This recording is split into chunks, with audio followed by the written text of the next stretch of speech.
negara kita melakukan perjanjian dengan negara Iran dalam hal membasmi terorisme. Apakah nanti kita sebagai ahli sunnah akan mendapatkan efek dari perjanjian ini? Menurut saya pasti. Menurut saya ya, pasti.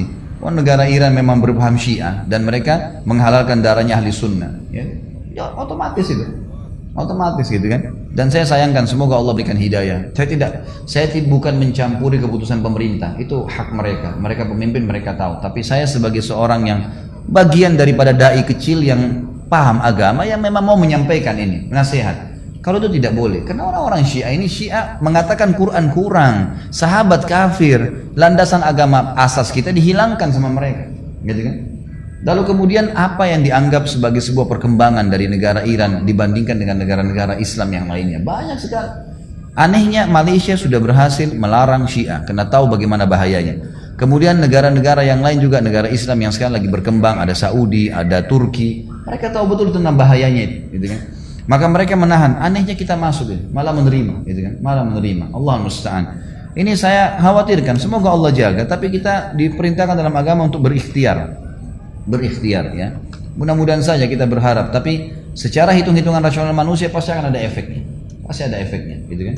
Sementara di Timur Tengah dibuat koalisi untuk memberantas terorisme, termasuk karena kasus bagaimana tidak ada ya imperium Syiah Iran masuk satu wilayah di Timur Tengah kecuali merusaknya, rusak semua, pasti dikacauin semua. Irak dimasuk, kacau, hancur, sampai sekarang hancur.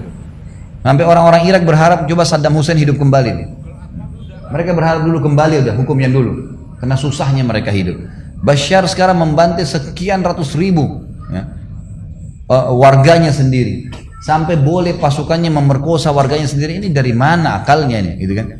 Hanya karena pemahaman Syiah bahwasanya ahli sunnah halal darahnya. Dari mana ini? Terus kemudian mau dikembangin, gitu kan? Banyak sekali mereka lakukan, banyak di negara Timur Tengah yang kemarin kebongkar di Bahrain, kebongkar di beberapa negara-negara Qatar dan seterusnya. Bagaimana mereka menyembunyikan senjata di bawah tanah lah, inilah macam-macam. Memang ini pemahaman politik yang mengatasnamakan agama, kemudian sekaligus menyebarkan pemahaman yang ngawur sudah. Salah ini teman-teman sekalian, pemahaman Syiah ini salah, jangan diikutin, nggak boleh, gitu kan? Nggak boleh mencaci maki sahabat. Ini sebabnya kita pilih materi tentang sahabat supaya umat Muslim kembali kepada mereka. Ini generasi unggul awal yang menerima wahyu langsung dari Nabi SAW. Lalu kita mau kafirkan dengan beragam macam dalih, siapa anda dan siapa mereka, gitu kan? Sampai pada tingkat mereka sudah melaknat mereka kalau datang ke Madinah, melaknat Abu Bakar sama Umar tuh di lewat kuburannya. Siapa kamu dan siapa ini? Ini mertua Nabi SAW. Gimana caranya gitu? Kamu lebih baik dari Nabi ya? Sampai berani-berani seakan-akan Nabi itu salah memilih mertua. Ya, ini ngawur ini. Bagaimana cara? Nabi salah memilih istri. Ini Nabi Muhammad SAW kiai kita nih, guru kita terbesar. Bagaimana kita bisa menyalahkan perilaku beliau sementara beliau mengatakan saya dinikahkan dengan wanita ahli surga. Waktu ditanya siapa yang paling dicintai, beliau mengatakan Abu Bakar, lalu kemudian Umar. Kan disebutkan begitu. Ali bin Abi Thalib pernah marah kepada orang-orang yang mendahulukan beliau dari Abu Bakar dan Umar. Jadi kan bahkan beliau mengatakan siapapun yang mendahulukan saya dari Ali, Abu Bakar dan Umar, maka saya akan mencambuknya haddun muftari. Cambuk had muftari, maksudnya cambuk 80 jera kena dusta. Jadi ini jelas dalam riwayat-riwayat kita kok. Ya.